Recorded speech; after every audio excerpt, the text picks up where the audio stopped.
우리 오직 예수 그리스도의 은혜 가운데 나아가기 위해서 함께 다 일어나셔서 너희 하나님 여호와가 찬양하심으로 함께 예배로 나아가겠습니다.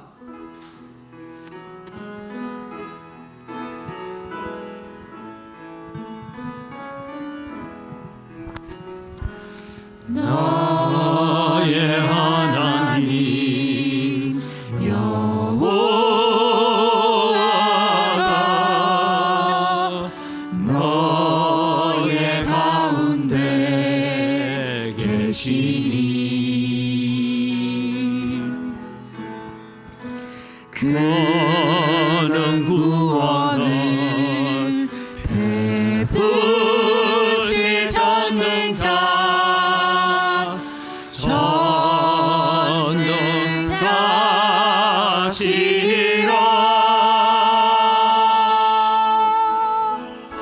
그가 너로 인하여 기쁨을 잊지 못하시며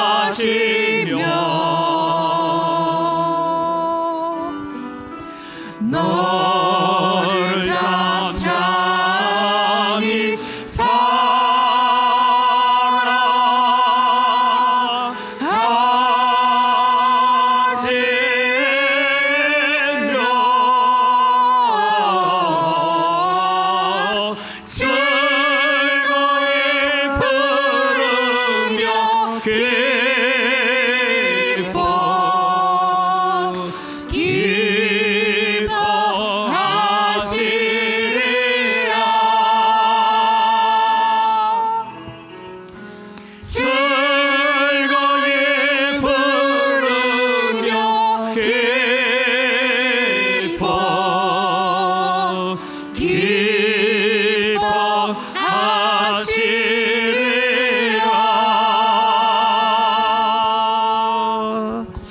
이 시간 지난 한 주간을 우리가 돌아보면서 하나님 앞에 참회의 기도로 나아갑니다. 우리의 마음이 하나님을 향한 거룩한 마음을 가지고 진실된 마음을 가지고 하나님 앞에 아름답게 살았는지, 그렇지 못한 생각과 세상의 염려와 걱정으로 말미암아서 하나님 없는 사람처럼 생각하고 말하고 살지 않았는지 우리 자신을 돌아보면서 함께 참회의 기도로 나아갑니다. 살아계신 아버지 하나님, 은혜를 이 시간 감사합니다. 오늘도 저희들을 주님 앞에 예배자로 불러주시고 예배자로 쓸 수 있는 은혜를 저희들에게 허락해 주신 것 감사합니다. 하나님을 예배하기 위하여 이 자리에 섰습니다. 오셔서 우리의 예배를 받아 주시옵소서. 우리는 허물과 죄가 많은 자들입니다. 아버지 하나님, 우리가 참 허물과 죄로 인하여서 우리는 주님 앞에 도무지 설 수 없는 사람들임을 고백합니다. 그럼에도 불구하고 우리에게 은혜를 주시고 복을 주시고 능력을 주셔서 하나님을 예배케 하시니 감사합니다. 우리의 모든 허물과 죄를 용서하여 주시고 우리가 입술로 지은 죄나 생각으로 지은 죄나 행동으로 지은 모든 죄들을 주님 십자가 앞에 내려놓고 씻음받고 정결해지는 저희들 되게 하여 주시옵소서. 살아계신 아버지 하나님, 은혜를 이 시간 감사합니다. 오늘도 저희들을 부르셔서 하나님을 예배하고 하나님을 찬송하는 자리로 세워주셔서 감사를 드립니다. 하나님을 예배하기 위하여 이 자리에 섰습니다. 주님 오셔서 우리의 예배를 받아 주시옵소서. 하나님, 우리는 허물과 죄가 많은 자임을 주님 앞에 고백합니다. 우리는 살아가면서 하나님 없는 사람처럼 생각하고 말하고 행동하고 때로는 걱정과 근심에 사로잡혀서 하나님을 잊어버리고 살 때가 많았던 저희들임을 용서하여 주시옵소서. 이 시간도 하나님을 온전히 나의 주인 삼고 하나님을 나의 왕으로 삼고 나아가기 위해서 예배의 자리에 섰습니다. 오셔서 우리의 예배를 받아 주시옵소서. 우리의 찬양을 받으시고 우리의 기도를 들으시고 우리에게 말씀하여 주시옵소서. 연약한 성도들 주님께서 어루만져 주시고 치유하시고, 또 하나님 앞에 여러 가지 기도의 제목들을 가지고 하나님 앞에 엎드리는 성도들이 있다면 그 기도들이 하나님 앞에 아름답게 응답되게 하시고 우리가 구하는 것보다 더 좋은 것을 주시는 하나님을 만나고 그 하나님을 간증할 수 있는 자리에 세워지는 저희들이 되도록 은혜와 복을 더하여 주시옵소서.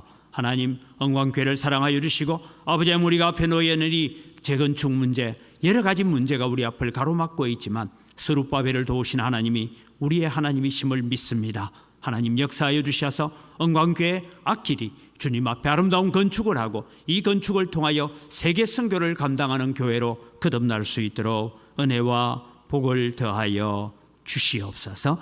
이 시간도 오셔서 우리의 예배를 받아주시고 우리가 찬양대가 드리는 찬양을 받으시고 우리의 마음문이 하늘을 향하여 말씀을 향하여 열리게 하시고 오늘 또 말씀을 전가하시는 우리 최동건 목사님에게 은혜를 더하여 주셔서 전하는 자에게 먼저 풍성한 은혜 주시고 받는 우리들에게도 풍성한 은혜가 임하게 하여 주시옵소서. 감사합니다. 예수님의 이름으로 기원드리옵나이다. 아멘. 신앙 고백합니다. 나는 전능하신 아버지 하나님 천지의 창조주를 믿습니다. 나는 그의 유일하신 아들 우리 주 예수 그리스도를 믿습니다. 그는 성령으로 잉태되어 동정녀 마리아에게서 나시고 본디오 빌라도에게 고난을 받아 십자가에 못 박혀 죽으시고 장사된 지 사흘 만에 죽은 자 가운데서 다시 살아나셨으며 하늘에 오르시어 전능하신 아버지 하나님 우편에 앉아 계시다가 거기로부터 살아있는 자와 죽은 자를 심판하러 오십니다. 나는 성령을 믿으며 거룩한 공교회와 성도의 교제와 죄를 용서받는 것과 몸의 부활과 영생을 믿습니다. 아멘.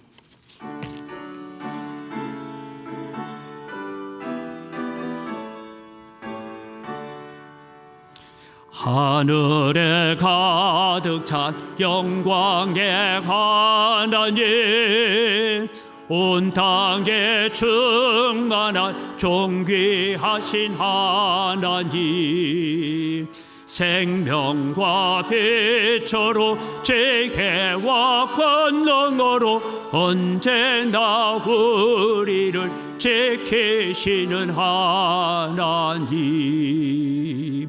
성부와 성자와 성령 삼위의 하나님 우리 예배를 받아주시옵소서. 사랑이 넘치는 자비하신 하나님 은혜가 풍성한 구원의 하나님 참회의 심령에 평안을 주시옵고 죄악과 허물을 용서하여 주소서. 찬송과 영광과 생명 구원의 하나님 우리 예배를 받아주시옵소서. 연약한 심령을 굳게 세워주시고 우둔한 마음을 지혜롭게 하시고 주의 뜻 받들어 참되게 살아가며 주 말씀 따라서 용감하게 하소서. 권능과 지혜와 사랑 은혜의 하나님 우리 예배를 받아주시옵소서. 주 앞에 나올 때 우리 마음 기쁘고 그 말씀 힘되어 새 희망이 솟는다. 고난도 슬픔도 이기게 하시옵고 영원에 잇대어 살아가게 하소서. 우리의 자랑과 기쁨 기쁨 생명의 하나님 우리 예배를 받아주시옵소서.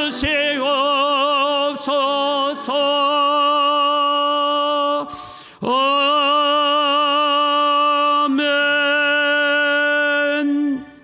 예, 오늘 우리에게 주신 하나님 말씀입니다. 시편 63편 1절에서 8절입니다.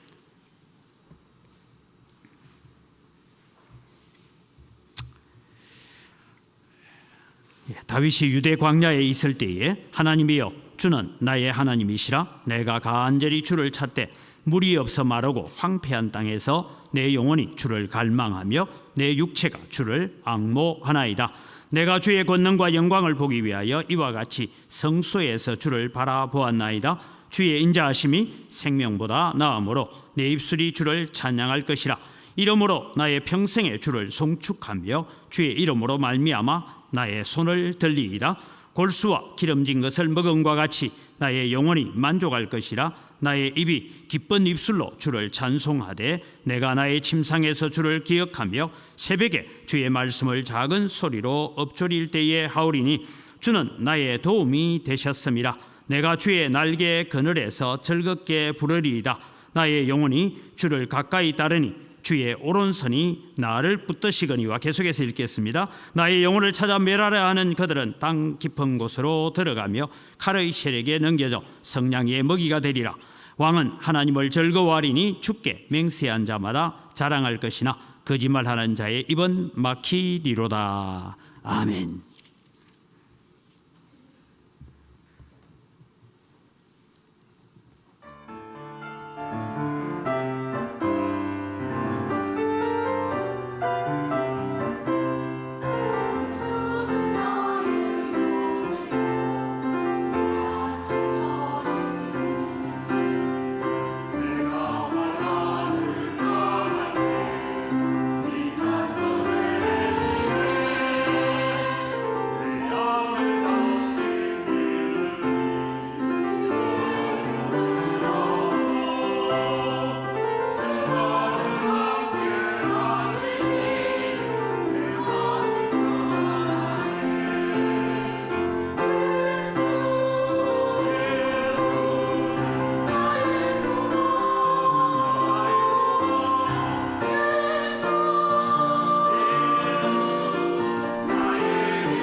오늘은 우리 최동원 목사님이 또 말씀을 전해 주실 텐데요.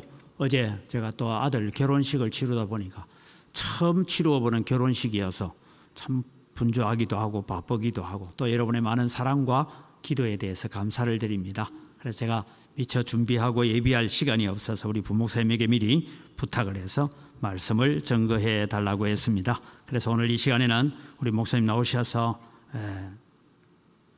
내 영혼을 주의 은혜로 채우소서 하는 말씀을 가지고 말씀을 증거하실 때에 많은 은혜를 받으시기 바랍니다.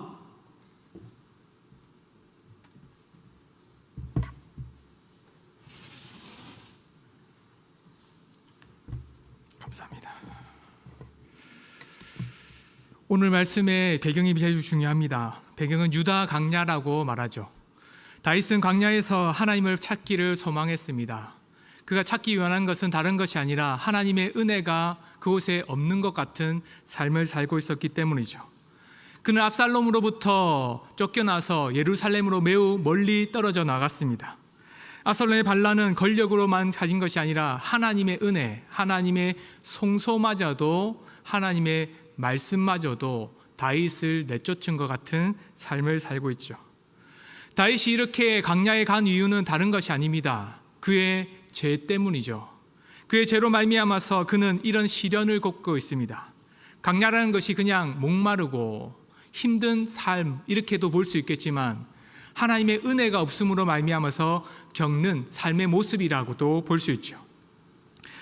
다윗은 밧세바를 범했습니다. 간음으로 말미암아서 그의 죄가 컸고 그 죄를 숨기기 위해서 그의 남편 우리야, 햇사람 우리야마저도 죽이기까지 했죠. 그로 말미암아서 하나님의 심판이 다윗에게 임했죠. 그는 회개하고 돌이켰습니다. 그러나 하나님의 약속은 그가 죄 가운데 그 심판이 계속될 것이라고 말씀하셨죠. 그래서 사무엘사 12장 10절에서 12절을 말씀 보면 이 약속의 근거가 이렇게 나옵니다. 같이 한번 읽어보겠습니다. 시작. 이제 내가 나를 업신여기고 햇사람 우리아의 아내를 빼앗아 내 아내로 삼았은즉 칼이 내 집에서 영원토록 떠나지 아니하리라 하셨고 여호와께서 또한 같이 이르시기를 보라 내가 너와 내 집에 재앙을 일으키고 내가 내 눈앞에서 내 아내를 빼앗아 내 이웃들에게 주리니 그 사람들이 내 아내들과 더불어 백주에 동침하리라. 너는 은밀히 행하였으나 나는 온 이스라엘 앞에서 백주에 이 일을 행하리라 하셨나이다 하니. 어떤 사람들은 이 시편 63편의 배경을 사울로부터 어려움을 겪을 때라는 사람들도 있고 압살롬으로부터 반란을 겪을 때라는 사람도 있습니다. 때로는 전쟁 가운데 있다라고도 말할 수 있죠. 그러나 오늘 말씀을 우리 목사님께서 제가 8절까지 했는데 그 이유를 읽어주신 게 너무 감사한 게 11절의 말씀은 왕이라고 표현한 게 나타나죠. 그것은 압살롬이 반역을 통해서 왕의 자리를 찬탈했던 그 모습을 고백하면서 하는 거죠. 그런 것처럼 다윗이 지금 광야를 겪고 있는 것은 자신의 죄에 그리고 자신의 어리석은 결과로 말미암아서 겪게 되는 고난입니다.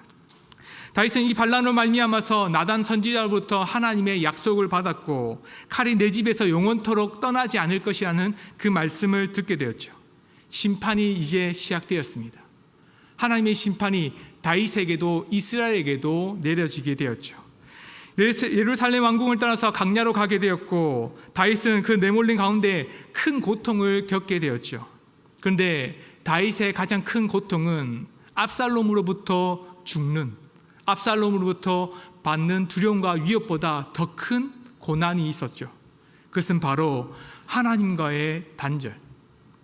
이 죄의 고리를 끊고 싶지만 이 죄의 고리로 말미암아서 하나님께 심판받을 수밖에 없는 자신의 인생을 하나님께 내어놓기를 바랬습니다. 근본적으로 하나님과 관계가 회복되지 않고는 결코 이 광야의 삶 아니라 오히려 하나님의 은혜가 아니라 거절된 삶을 살아갈 수밖에 없다는 것을 알고 있었기 때문이죠.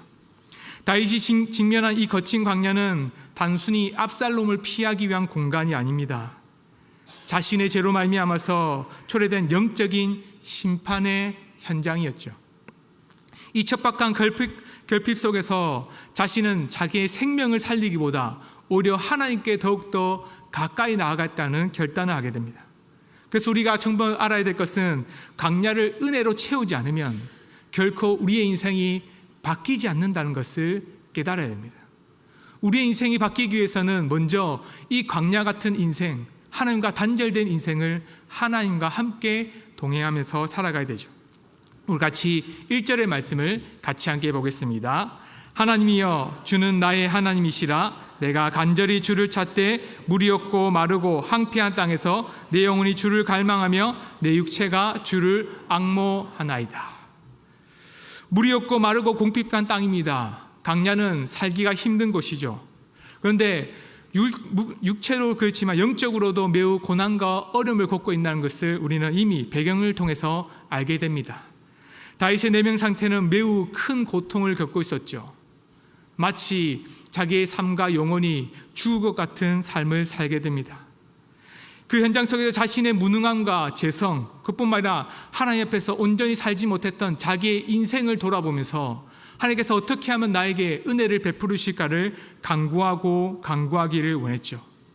그는 영적으로 매우 갈급하며 갈증을 가지고 있었고, 그뿐만 아니라 오히려 마음 가운데 큰 고난과 고통을 가지고 있었던 것을 알게 됩니다. 그렇다면 육체는 편했을까요? 아니죠. 오늘 말씀을 보면 내 육체가 주를 앙모합니다 라는 말씀을 합니다. 이것은 다른 것이 아니라 자기의 몸, 자기가 갖고 있던 이 현실이 너무나도 고통스럽고 아프다는 거죠. 광야에 내몰린 인생, 자기 함께했던 군사와 이스라엘 백성들은 오히려 그 예루살렘에 있는 사람들보다 더 적기 때문에 죽음의 두려움과 고통은 더 가까이 다가왔을 것이죠. 그러나 다윗의 고백은 매우 우리에게 중요한 것을 보여줍니다. 다윗이 지금 이 광야에서 고백하는 것은 하나님을 갈망한다는 고백이죠. 압살롬의 두려움 가운데 내 생명을 살려달라는 고백보다 먼저 하나님의 은혜 가운데 자신을 내려놓는 것이 더 인생에 가장 중요하다는 것을 알게 됩니다. 광야를 하나님의 은혜로 채우기 위한 방법이 여기 있죠. 우리는 때로는 기도하다 보면 우리의 인생을 가장 중요하게 생각합니다.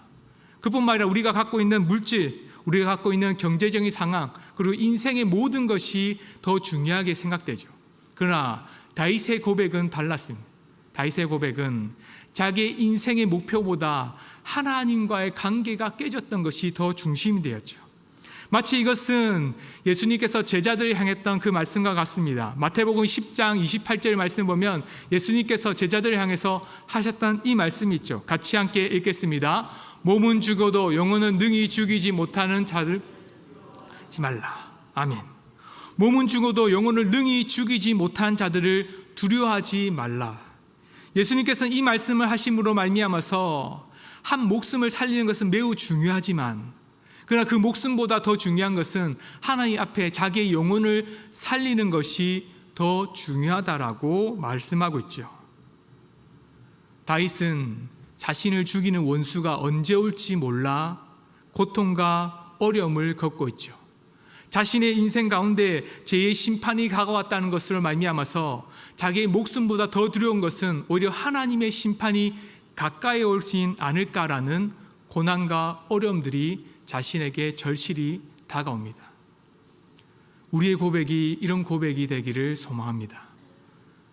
우리 인생 가운데에 성공하고 발전하고 많은 것을 이루기 위해서 하나님께 다가가지만 정작 내가 하나님과 관계 속에서 회복되지 못한 것을 보지 못하고 내 인생의 삶의 회복만 누리기를 바라는 삶, 그것은 광야의 인생과 같죠. 생명을 누리지만 오히려 영적인 은혜는 누리지 못하는 삶과 같습니다. 자신의 죄를 정직하게 대면한 자의 모습이 얼마나 큰 아름다움인지 5절의 말씀을 보면 우리에게 이렇게 말합니다. 같이 함께 5절의 말씀 함께 보겠습니다. 골수와 기름진 것을 먹음과 같이 내 영혼이 만족할 것이라. 찬송하되. 아멘. 여기서 다윗이 고백하는 것은 다른 것이 아닙니다.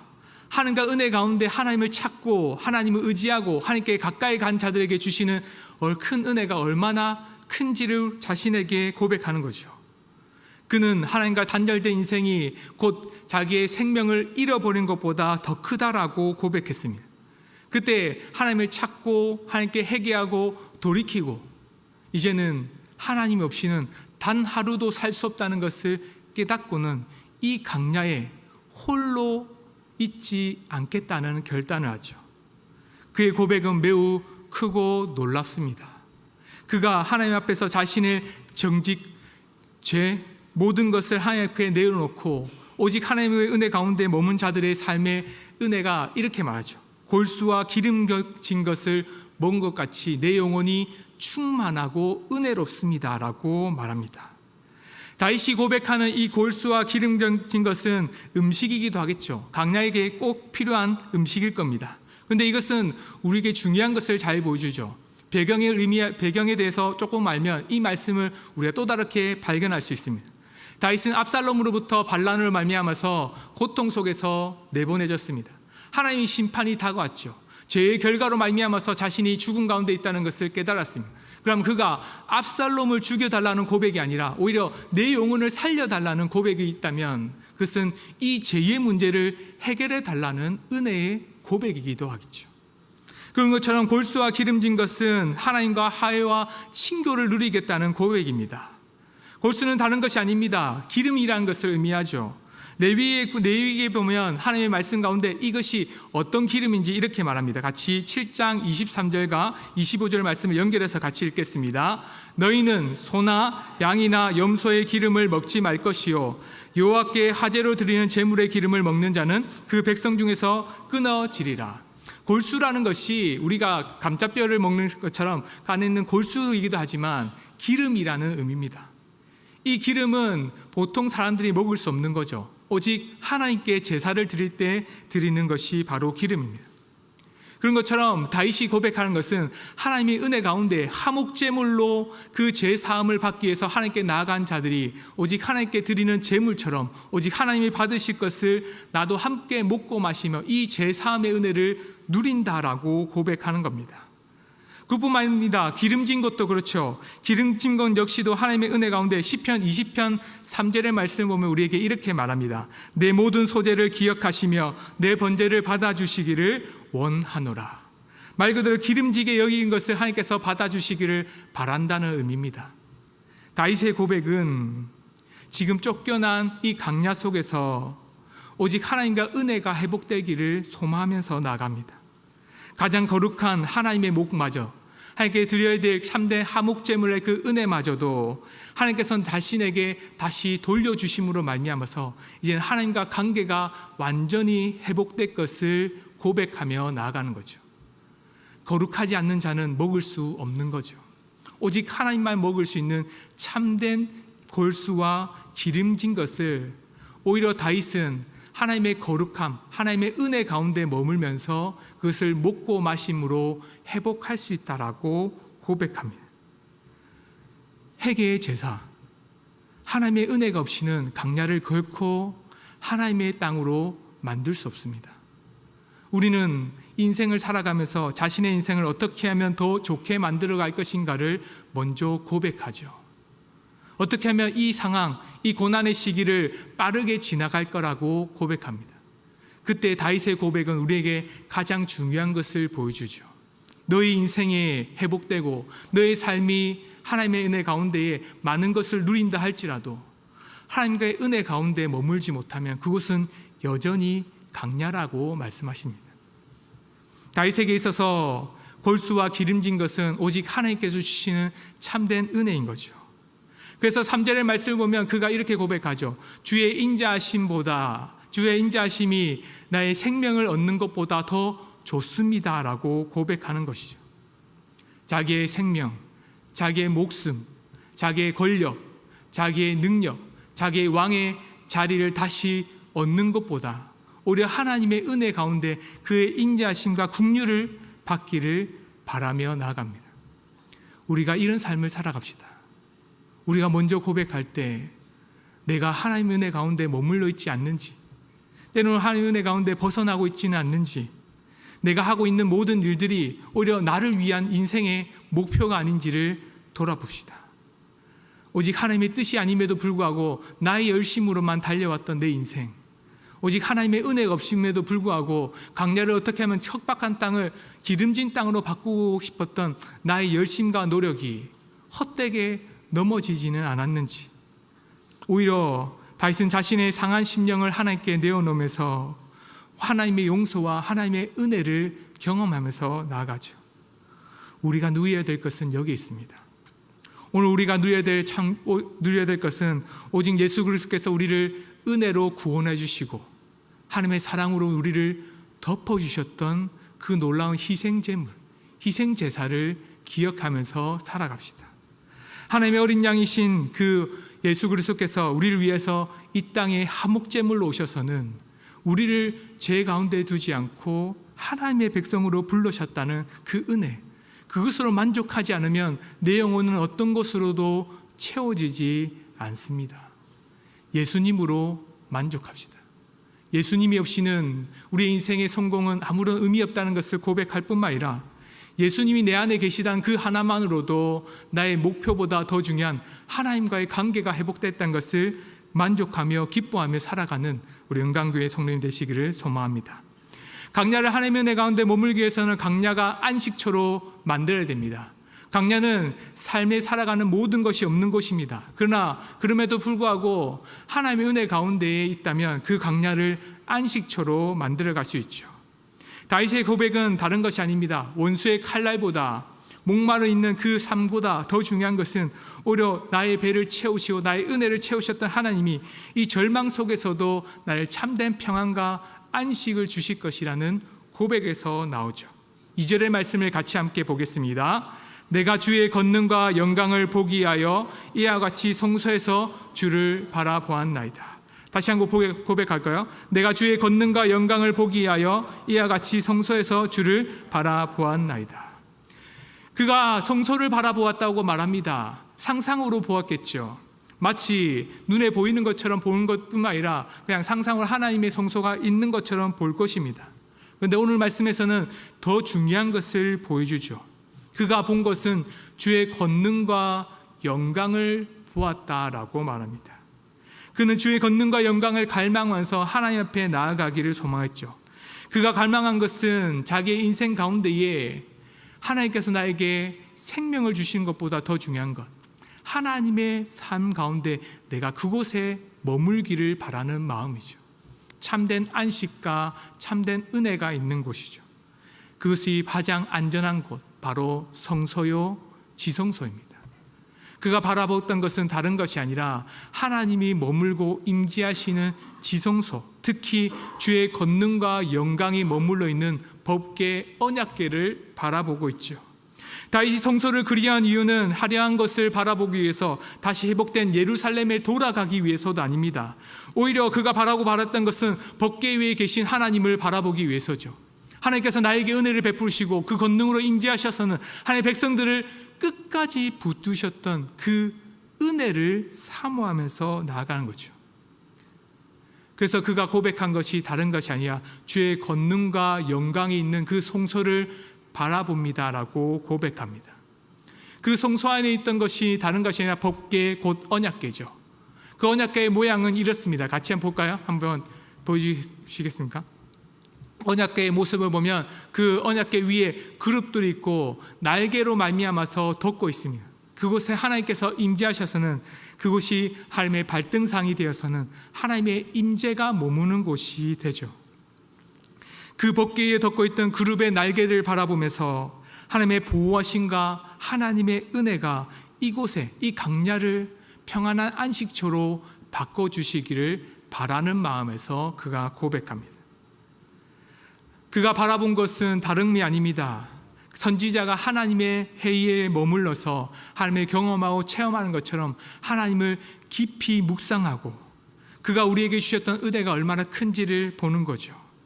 성소는 매우 멀리 떨어져 있을 것입니다. 더 이상 압살롬 말미암아서 가까이 갈 수도 없고 머물 수도 없고 오히려 강야의 굴 속에서는 상상처럼 하나님의 성소, 지성소와 법궤를 보는 것처럼 살아가겠죠. 그러나 그가 보고 있는 눈은 세상을 향하지 않고 오히려 하나님의 은혜와 안식을 바라면서 하나님을 바라보면서 나갑니다. 영적으로 하나님을 대면하면서 살아가죠. 다윗에게는 공간과 장소가 중요하지 않았습니다. 우리의 삶도 그렇죠. 우리는 매우 환경에 대해서 불평과 불만을 가집니다. 이 환경이 우리의 가운데 삶을 잘못된 길로 만들고 있다라고 말하죠.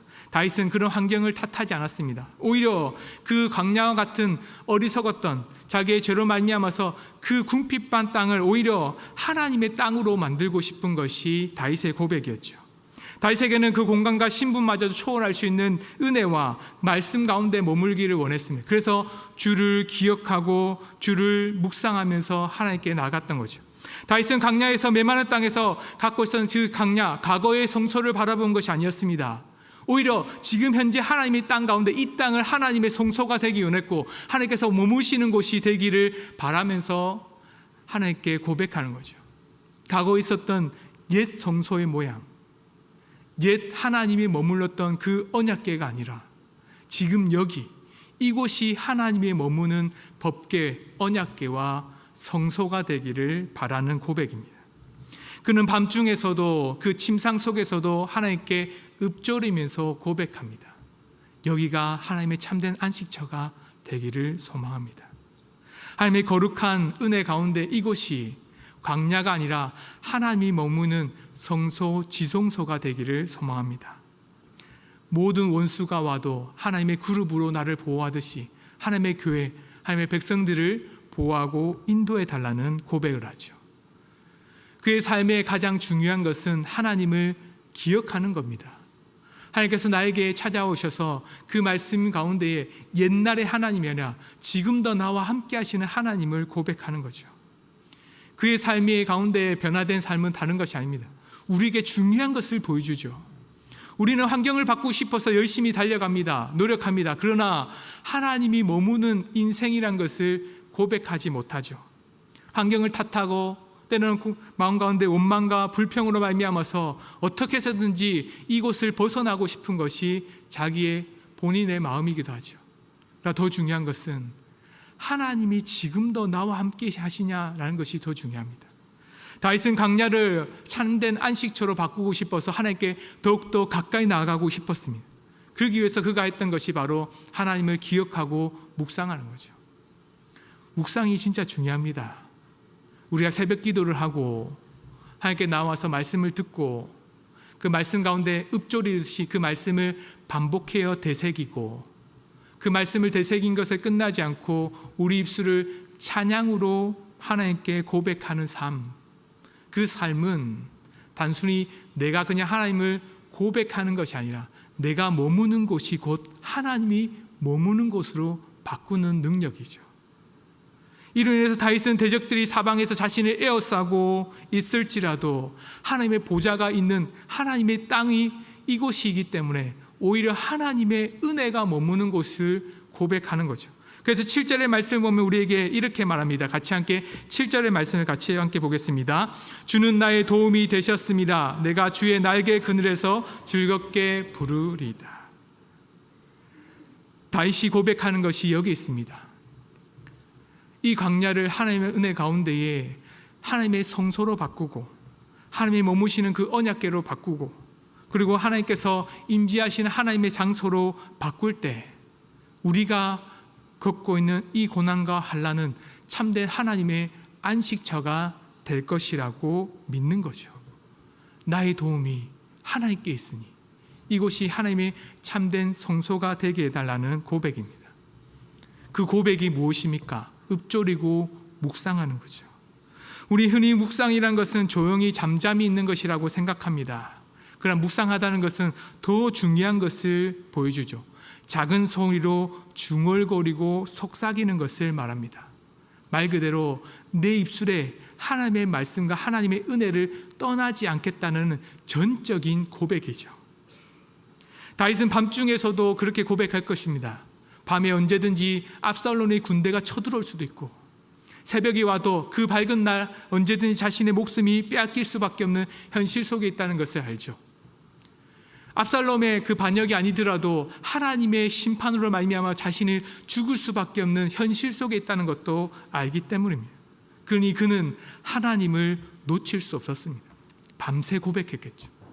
그가 머무는 침상 속에, 그가 머무는 광야의 굴 속에 결코 하나님을 한순간도 놓치지 않고 읊조리고 묵상하고 하나님께 속삭이듯이 계속적으로 이 땅이 하나님의 안식처가 되고 하나님의 권능과 영광이 임하는 장소가 되기를 바란다는 고백으로 살아가실 것입니다. 우리에게 주는 은혜가 여기 있습니다.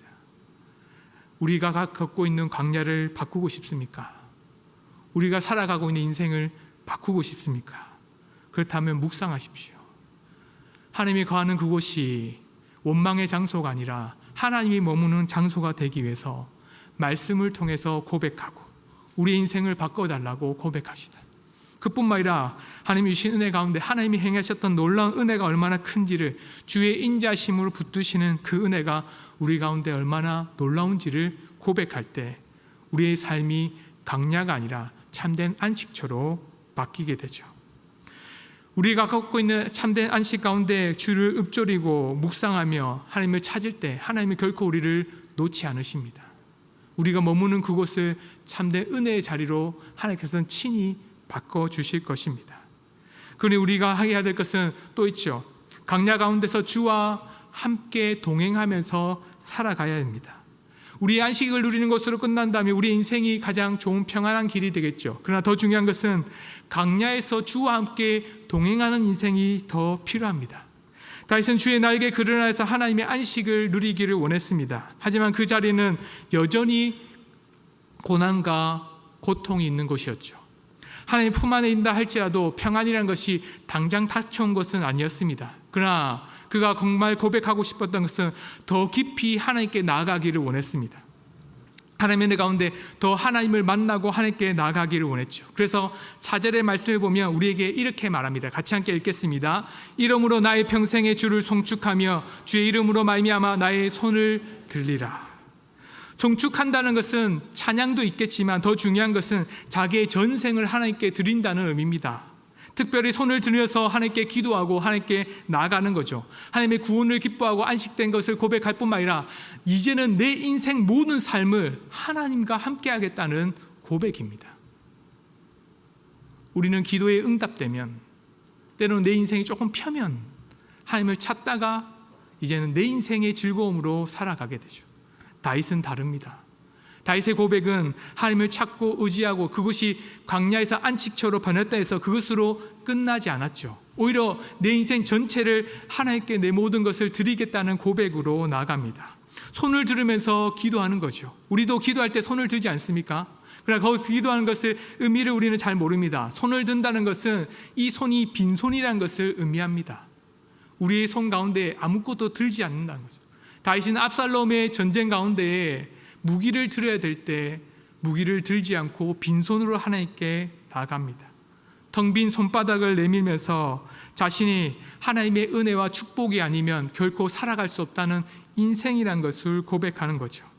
세상 모든 수단을 내려놓는 겁니다. 하나님께 항복하겠다는 의미죠. 이 모든 주권을 이제 하나님께 내어놓고 이제 하나님을 의지하겠다는 고백이기도 합니다. 이런 고백은 우리에게 구약의 말씀 보면 매우 중요한 것을 잘 나오죠. 출애굽기 14장 3절의 말씀 보면 13절의 말씀 보면 하나님을 은혜 가운데 자기의 모든 것을 내려놨다는 고백을 이렇게 합니다. 함께 같이 보겠습니다. 모세가 백성에게 이르되 너희는 두려워하지 말고 가만히 서서 여호와께서 오늘 너희에게 위하여 행하시는 구원을 보라. 너희가 오늘 본 애굽 사람의 영원히 다시 보지 아니하리라. 하나님께서 이스라엘 백성들을 출애굽할 때 홍해 앞에서 행하신 말씀입니다. 모든 것 가만히 서서 하나님을 바라보라는 거죠. 모든 것을 다 내려놓고 하나님만을 의지하는 겁니다. 다윗은 이 고백을 따라서 가만히 섰습니다. 주 앞에 서서 가만히 서서 하나님께 손을 들고 기도하기 시작했던 거죠. 자기의 인생이 변화되기를, 오직 하나님께서 그 상황 속에서 하나님께서 주시는 은혜가 머물러 있기를 바랬던 거죠. 다윗은 기도를 했습니다. 그런데 하나님께서는 어떻게 하셨을까요? 출애굽기 15장 12절과 13절의 말씀 보면 우리에게 이렇게 말씀합니다. 같이 함께 읽겠습니다. 주께서 오른손을 드신즉 땅이 그들을 삼켰나이다. 주의 인자하심으로 주께서 구속하신 백성을 인도하시되 주의 힘으로 그들을 주의 거룩한 초소에 들어가게 하시나이다. 다윗이 하나님 앞에서 손을 들고 이스라엘 백성들이 하나님의 가운데 하나님을 바라보고 모세가 홍해 앞에서 하나님의 놀라운 구원의 임하기를 손을 들어 기도했죠. 그때 하나님께서 행하셨던 것은 잠잠히 보고 계신 것이 아니라 오히려 하나님의 권능에 오늘 손을 들으셔서 그 하나님의 백성들을 돌아봐 주시고 하나님의 은혜로 그들을 인도하여 주셨죠. 마치 우리가 하이파이브 할 때 손을 대며 손바닥을 탁 치는 것과 같습니다.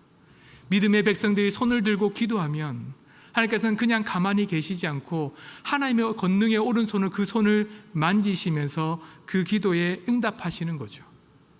비록 물리적으로는 홍해 앞에 있을 겁니다. 비록 물리적으로는 강야 가운데 있겠죠. 그 고난은 변함이 없을 겁니다. 그러나 그 빈손을 들고 고백하면 하나님께서 그 손을 어루만지면서 그와 함께 하시며 동행해 주시는 은혜가 있는 거죠. 그래서 그의 고백을 보면 8절에 보면 이렇게 고백합니다. 같이 함께 읽겠습니다. 시작. 나의 영혼이 주를 가까이 따르니 주의 오른손이 나를 붙드시거니와. 다윗은 너무나도 잘 알고 있었습니다. 자기의 손을 들어서 기도하고 하나님께 가까이 나아가고 어떻게든 하나님을 더 만나고 하나님 앞에 서는 자들에게는 하나님은 그냥 보시고 가만히 서신 것이 아니라 오히려 더 다가와 그의 손과 그의 능력으로 그를 덮으실 것을 알고 계시죠. 다윗은 나의 영혼이 주를 가까이 하겠다라는 고백을 합니다. 가까이 한다는 뜻은 우리 바짝 붙고 몸으로 부딪힌다는 뜻입니다. 말 그대로 누군가가 좋아하고 누군가 아끼며 옆에서 뭔가 몸을 부빗하면서 가까이 가고 싶은 마음이 들죠. 그것처럼 다윗은 바짝 하나님 앞에 더욱더 가까이 가서는 주와 함께 하나 되기를 원하는 마음으로 나아간 겁니다.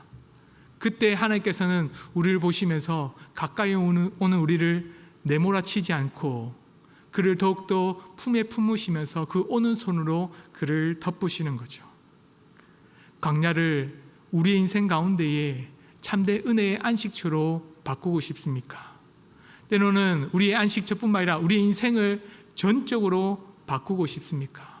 그렇다면 우리가 갖고 있는 능력으로 하나님께 나아가기보다 하나님께 빈손으로 하나님께 나아갑시다. 우리의 빈손을 들고 하나님께 바짝 밀착하면서 하나님께 나아가면 우리를 결코 내몰아치지 않고 우리를 하나님의 은혜로 불러주시는 놀라운 사랑, 그 인자심이 우리에게 베풀어 주실 것입니다. 우리는 하나님의 권능의 손을 통해서 우리의 인생을 바꾸고 싶어 합니다. 그런데 우리의 인생을 바꾸고 싶은 것은 그냥 내 삶의 목표를 바꾸고 내 인생의 경제적인 것을 바꾸고 내 인생의 중요한 것을 내 삶을 바꾸고 싶은 것이지 하나님의 은혜 가운데 머물고 싶어 한 것은 아님을 먼저 고백합시다. 죄인은 오히려 하나님의 은혜보다 내 삶을 중심으로 살아가지만 의인들의 삶은 다르죠. 의인들의 삶은 내 삶이 바뀌지 않아도 하나님의 은혜 가운데 관계가 회복되는 것이 내 인생의 가장 우선순위가 됩니다. 삶을 하나님께 내어놓읍시다. 그리고는 하나님의 은혜 가운데 묵상하며 내가 머무는 곳을 하나님의 안식처로 바꿔갑시다. 그리고는 그곳에서 그 머물면서 하나님께 나의 빈손을 들고 기도함으로 내 삶을 온전히 하나님께 내어드릴 때 오직 하나님의 승리로 나를 인도하실 것을 믿고 오직 주님께 기도하고 묵상하며 주님을 찾는 믿음의 백성이 되도록 함께 나아갑시다. 함께 말씀을 생각하면서 기도합시다. 기도하실 때 하나님 우리와 함께 해달라고 기도합시다. 단순히 나와 함께 하신 것에 끝나지 않고 내가 하나님의 은혜 가운데 머물지 못했던 죄, 내가 함께 하지 못했던 그 어리석음을 하나님께 내어놓고 주께 나아가오니 우리를 돌아봐 주시옵소서. 오직 은혜 가운데 머물게 하시고 주님을 찾고 주님을 의지한 자들에게 우리의 인생이 가장 참된 안식처가 되게 하시고 오직 주의 은혜를 말미암아서 하나님을 찾고 의지하는 인생을 새로운 삶으로 거룩한 삶으로 거듭난 삶으로 바꿔가게 해달라고 이 시간께 주여 한 번 외치고 함께 기도하겠습니다. 주여 하나님 돌아봐 주시옵소서. 우리의 인생을 주 앞에 나아가기를 소망합니다. 우리 인생의 가장 중심이고 내가 가장 우선시됐던 것은 내 인생은 내가 만들어가고 싶고 내가 원하는 목표로 만들고 가고 싶었습니다. 그러나 그로 말미암아서 죄를 짓게 되었고 그로 말미암아서 내 인생이 오히려 하나님과 멀어졌던 삶을 살아갈 수밖에 없었던 모습을 보게 됩니다. 하나님 돌아봐 주시옵소서. 하나님께 더욱더 가까이 나아가게 하시옵소서. 내가 어렵게 생각했던 내 말과 내 행동들 내로 말미암아 내가 했던 그 모든 죄들을 하나님께 내놓고 나아오니 주의 은혜를 베풀어 주시옵소서. 하나님과 관계가 회복되게 하시고 그로 말미암아 하나님의 은혜가 충만된 삶을 살게 하게 하시옵소서. 내 인생 인생이 광야에 같은 삶을 살아간다면 오직 하나님의 은혜로 말미암아서 회복되게 하시고 오직 주의 은혜로 말미암아서 주를 묵상하며 주를 기억하며 주께 주신 은혜 가운데 찬양할 때에 내 삶이 오히려 광야가 아니라 참된 안식처가 될 수 있도록 주여 붙들어 주시고 함께하여 주시옵소서. 주님을 의지합니다. 참된 은혜를 누릴 때 아버지여 내가 어리석게 아버지 그것을 멈추지 않게 하시고 내 모든 삶을 하나님께 내려놓고 오직 주님을 바라고 주께 손을 들고 기도할 때 주께서 나와 함께하여 주시옵소서. 주께서 나를 보호하시는 은혜가 살아가게 하여 주시옵소서. 하나님 아버지 감사합니다. 우리가 주의 은혜가 아니고서는 하루도 살아갈 수 없습니다. 그럼에도 불구하고 우리는 여전히 나 스스로의 죄와 나의 어리석음을 모른 채 하나님께 달라라고만 외치며 고백합니다. 우리의 어리석음을 깨닫게 하시고 하나님과 관계가 끊어졌던 우리의 모습을 돌아보게 하시고 우리 주님을 찾고 의지한 자들에게 참된 은혜로 우리를 덮어주시되 예수 그리스도의 보혈로 우리를 덮어주시옵소서. 그로 말미암아서 하나님께 기도하고 하나님을 찾는 자들이 그 머무는 곳곳마다 참된 안식처가 되게 하여 주시옵고 주님을 묵상하며 주님의 말씀을 늘 가까이 한 자들에게 그곳이 세상과 다른 참된 평안이 있는 곳이 되도록 함께하여 주시옵소서. 우리의 인생을 하나님께 내어놓습니다.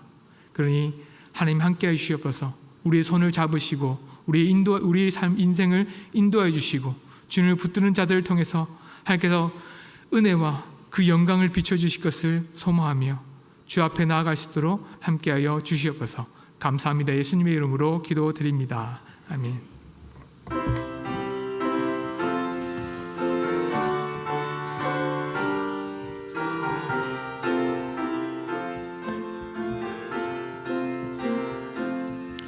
예수 따라가며 복음 순종하면 우리 행할 길 환하겠네. 주를 의지하며 순종하는 자를 주가 안위에 주시리라. 의지하고 순종하는 길은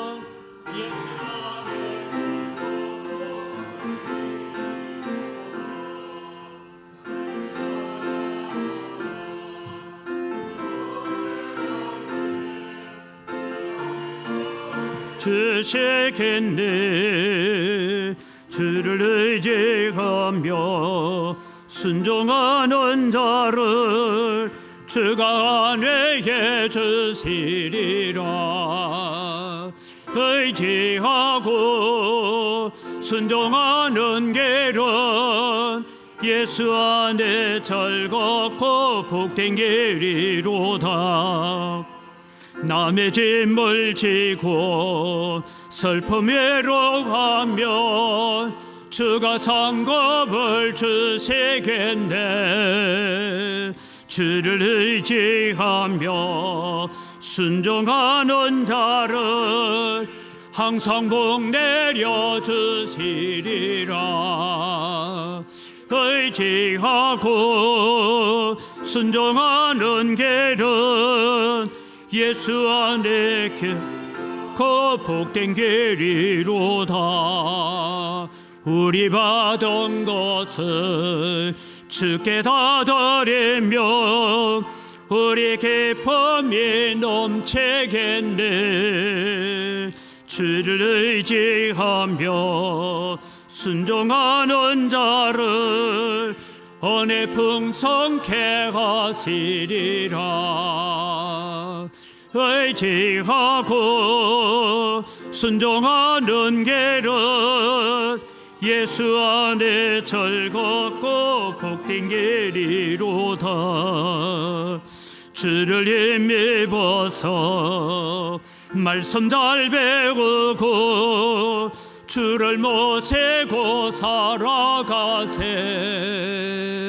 주를 의지하며 항상 순종하면 주가 사랑해 주시리라.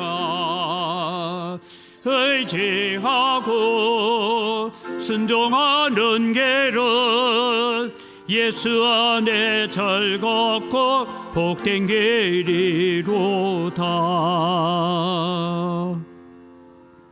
하나님 아버지, 모든 것이 다 주의 손으로부터 왔습니다. 주의 손으로부터 받은 것 가지고 주님께 돌려드립니다. 주님 향기를 험량하여 주시고 드리는 손길마다 복을 내려 주시옵소서. 소득의 10분의 1을 드리면서 고백합니다. 나머지도 다 하나님의 것이오니 오늘 또 말씀처럼 우리는 하나님을 의지하고 하나님을 붙들고 하나님께 감사하며 사는 자가 되기를 소원합니다. 드리는 손길마다 하늘 문을 여시고 하늘의 신령한 복과 땅의 원천의 복으로 복 주시는 역사가 함께하여 주시옵소서. 여러 가지 감사의 제목을 따라 예물을 드립니다. 감사로 주님을 영화롭게 합니다. 더 풍성한 감사가 넘쳐나게 하여 주시옵소서. 하나님, 우리가 주의 이런금을 드리고 일용할 양식을 드리는 가정 위에 복을 주시고, 또 우리가 빚진 자의 마음을 가지고 해외 선교와 국내 선교와 다음 세대를 위해서 건축을 위하여 예물을 드립니다. 주님께서 받으시고 백배나 넘치는 은혜로 갚아 주시옵소서. 이 물질을 관리하는 재정부와 선교위원회 위에도 지혜와 은혜를 더하여 주시옵소서. 감사합니다. 예수님 이름으로 기도드립니다. 아멘. 우리 목사님 나오셔서 축복 선포하시겠습니다. 우리 주 예수 그리스도의 은혜와 하나님 아버지의 크신 사랑과 성령님의 교통하심이 광야 같은 인생을 하나님 의지하고 하나님 묵상함으로 참된 안식처로 만들어간 모든 자들에게 함께 있을지어다. 아멘.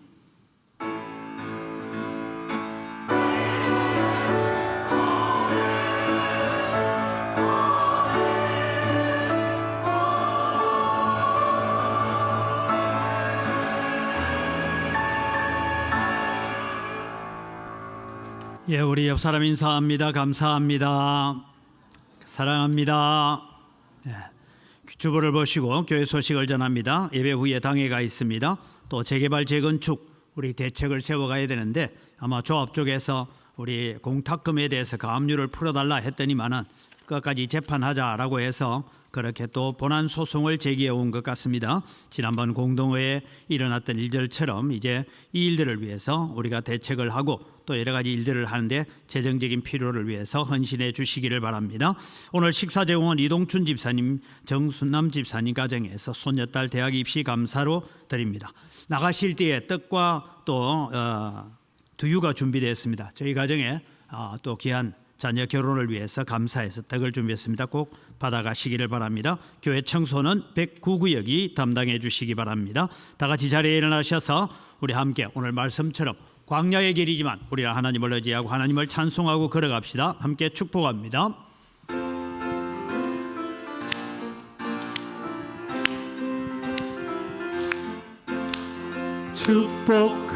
축복합니다.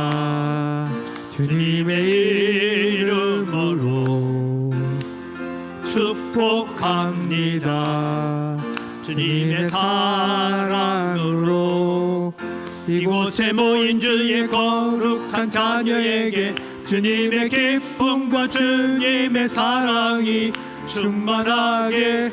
충만하게 넘치기를 축복하고 사랑합니다.